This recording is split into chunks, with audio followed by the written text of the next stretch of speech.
سب سے بڑی وجہ ہمارے اندر ایتھزم جو آئی ہے ایک تلخ حقیقت ہے.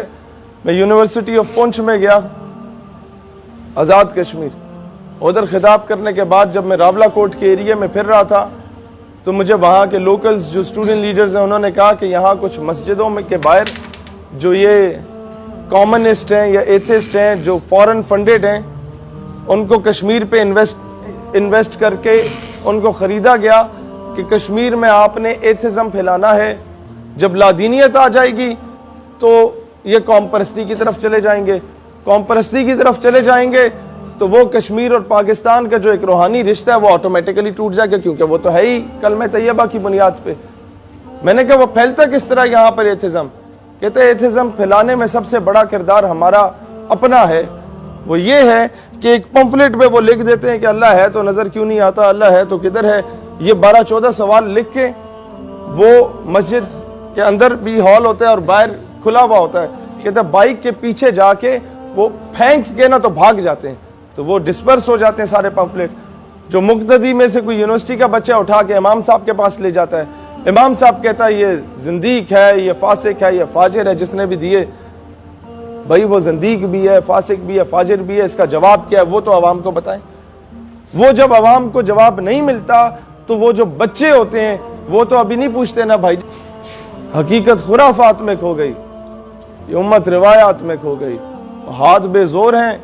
الہاد, یہ لبرلزم, یہ تو بہت چھوٹی چیز ہے. الہاد, ایتھزم, لادینیت, دین بیزاری, ہاتھ بے زور ہیں, الہاد سے دل خوگر ہیں, امتی باعث رسوائی پیغمبر ہیں. بھائی جان, میں مشائخ کانفرنس میں بھی جا کے پیران عظام سے کہتا ہوں کہ اب خدا کا واسطہ اپنے صاحبزادگان کی تربیت کریں, جیسے حضور ضیاء الامت پیر کرم شاہ الازہری رحمۃ اللہ علیہ بغیر بلائے مہمان چلے جاتے تھے عرسوں پہ, اور جب خطاب کا موقع ظاہری سی بات ہے معتبر شخصیت تھی لوگ دے دیتے تھے, تو وہ مریدین کے سامنے پیر صاحب سے کہتے تھے ہاتھ جوڑ کے کہ اپنے بچے میرے حوالے کرو, 2-4 جماعتیں پڑھ لیں گے تو کل کو کوئی شرعی مسئلہ سمجھا دیں گے, نہیں تو پنڈ دیہات میں تو لوگ ان کے گوڈے گٹے چوم لیں گے کہ پیر صاحب تشریف لے آئے ہیں. شہر میں جائیں گے, کسی یونیورسٹی کے بچے نے کوئی شرعی مسئلہ پوچھ لیا تو وہ آگے سے یہ جواب دیں گے کہ میرے دادے نے پھونک ماری تو 6 جن اڑ گئے, تو ابھی لوگ یہ چیزیں نہیں ایکسپٹ کرتے. یہی وجہ ہے کہ ہر مسخرہ جو ہے وہ اٹھ کے پیر بنا ہوا ہے. یہی وجہ ہے کہ ہر 3rd کلاس آدمی اس نے مذہب کا لبادہ اڑا ہوا ہے, اور جو لوگ حقیقی معنوں میں معذوری کی حالت میں بھی ختم نبوت پہ پہرا دیتے رہے ہیں ان لوگوں کو نظر انداز کیا گیا ہمیشہ سے. لہٰذا ہم لوگوں نے ان لوگوں کی قدر نہیں کی, ظاہری سی بات ہے. اب آگے آپ کو میں بتاؤں کہ ان ڈومینز میں کام کرنے کی ضرورت کیسے ہے. سب سے پہلے کسی پڑھے لکھے عالم کے پاس جائیں, انہیں کہیں حضرت ہمیں ایک پمفلٹ پہ ختم نبوت صلی اللہ علیہ وآلہ وسلم کے دفاع میں ایک پورا نوٹ لکھ دیں قرآن و حدیث کی روشنی میں, یا ہمیں بتا دیں, ہم اپنے علماء ونگ سے ریکویسٹ کر کے کروا دیں گے. اور وہ آپ اگر وہ علماء کہتے ہیں کہ اگر آپ نے حضور علیہ السلام کی ذاتی خدمت کرنی ہے تو آپ ختم نبوت کا کام کریں. آپ منیمم جو کام کر سکتے ہیں وہ یہ کر سکتے ہیں کہ کالجز یونیورسٹیز کے باہر وہی پمفلٹ فوٹو کاپی 1000 روپے تو ہر بندہ انویسٹ کر سکتا ہے نا دین کے لیے, وہ آپ 1000 فوٹو کاپیاں کرائیں, ہر یونیورسٹی کالج کے باہر کھڑے ہو جائیں, پینٹ کوٹ پہن کے ٹائی لگا کے کھڑے ہو جائیں, تاکہ انہیں آر محسوس نہ ہو کہ پتہ نہیں کون اٹھ کے آ گئے.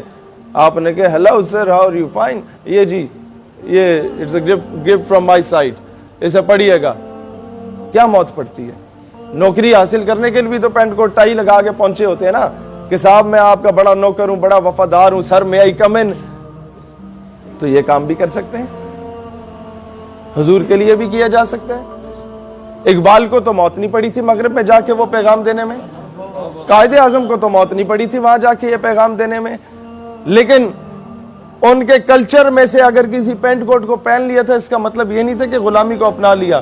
وہ ایک آنکھ والی اینک ٹائپ پہنتے تھے قائد اعظم رحمت اللہ علیہ, تو دوران خطاب وہ گر گئی تو انگریزوں نے ابھی شور مچانا شروع کر دیا جو سامنے بیٹھے ہوئے تھے کہ اب یہ جھکے گا اور اٹھائے گا, اور اس طریقے سے جو کبھی نہیں جھکا ہمارے سامنے اسے جھکنا پڑے گا. قائد اعظم نے جیب سے دوسری نکال کے پہن لی. یہ ہوتی ہے دور اندیشی, یہ ہوتی ہے لیڈرشپ. قائد اعظم رحمت اللہ علیہ جب اس دور میں انہیں کہا جاتا تھا نا کہ یار یہ اتنا سا پاکستان ہے, پورا اکھنڈ بھارت ہے, اس کے 2 گورنر جنرل بنا لیتے ہیں, 2 وزیر اعظم بنا لیتے ہیں, ایک نہرو ہو جائے گا, ایک آپ ہو جائے گا. تو قائد اعظم جیسی شخصیت جواب دیتی تھی کہ my lord, I didn't came here to sell my nation, میں ادھر اپنی قوم کا سودا کرنے تو نہیں آیا. انہیں پتا تھا کہ میں تو ابھی وزیر اعظم کے وزارت عظمیٰ کے منصب پہ فائز ہو جاؤں گا, لیکن میرے بعد تو لوگوں نے آپس میں ایک دوسرے کے گریبان پکڑنے ہیں, میرے بعد تو لوگ ایک دوسرے کو مسلمان تسلیم نہیں کریں گے, اور جو بنیا ہے وہ ہم سب کو مسلمان ہونے کی حیثیت سے آ کے کچل دے گا. ہوئی تو وجہ تھی کہ خواجہ قمر الدین سیالوی رحمۃ اللہ علیہ جیسی ہستیاں جو ہیں وہ قائد اعظم کے ساتھ چلی تھیں. پیر جماعت علی شاہ رحمۃ اللہ علیہ, مانکی شریف, زکوڑی شریف, پیر پگاڑا, یہ کیا نظر آیا تھا ان میں؟ وہ ایک کلین شیو آدمی میں کچھ تو تھا نا کہ تخت سکندری پہ وہ کبھی تھوکتے بھی نہیں, بستر لگا ہو جن کا سرکار کی گلی میں, کہ ان ایسی ہستیوں کو کچھ تو نظر آیا تھا کہ رسول اللہ صلی اللہ علیہ وآلہ وسلم نے بیداری کی حالت میں انہیں بشارت بخشی, اور جا کے بر صغیر میں ایک علیحدہ ریاست کے لیے, علیحدہ مملکت کے لیے کردار ادا کرو. لہٰذا آپ لوگوں نے یہ مایوس نہیں ہونا کہ جناب ہم اس لیول کے بندے نہیں ہیں تو شاید ہم کام نہ کر پائیں. اپنی یونیورسٹی میں, اپنے کالج میں, اپنے مدرسے میں, اپنے علاقوں میں, اپنے جس ڈومین میں کام کر رہے ہیں, جہاں جاب کر رہے ہیں, وہاں اپنا کردار ادا کریں. اور یہ لٹریچر بانٹیں.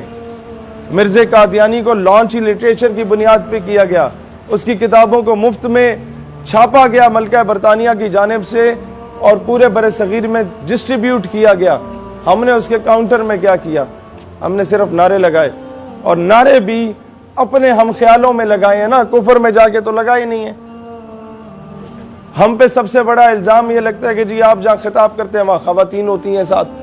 او بھائی اب وہاں کا ایٹماسفیئر ہی ایسا ہے تو ہم لوگ وہاں جا کے بات نہ کریں. تو مجھے بتائیں, مسجد میں 250 ہم خیال کے ساتھ پنکھے کے نیچے ختم نبوت کا نعرہ یا نعرہ رسالت لگا دینا تو بڑا آسان کام ہے.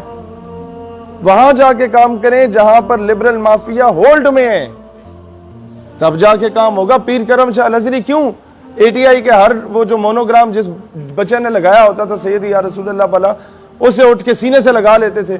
لوگ کہتے تھے خلفاء آپ کے جو جہاں سے جن کو خلافت دی ہوئی تھی وہ رس جاتے تھے, وہ کہتے تھے حضرت صاحب یہ کل کے بچے ہیں, بدماش ہیں, لڑائی کرنے والے ہیں, ہم نے ساری زندگیاں دین کے لیے لگائی, آپ انہیں سینے سے لگا رہے ہیں. ہم آتے ہیں, آپ بیٹھ کے ہاتھ آگے کر دیتے ہیں, ہم ہاتھ بھی چومتے ہیں یا ہاتھ بھی نہیں چومتے, آپ سینے سے لگاتے ہیں, کیا وجہ ہے؟ انہوں نے یہی جواب دیا کہ یہاں میرے ساتھ بیٹھ کے دربار پہ نعرے لگانا اور ہے, کالج یونیورسٹی میں جا کے نعرے لگانا اور ہے. سیدی مرشدی سیدی مرشدی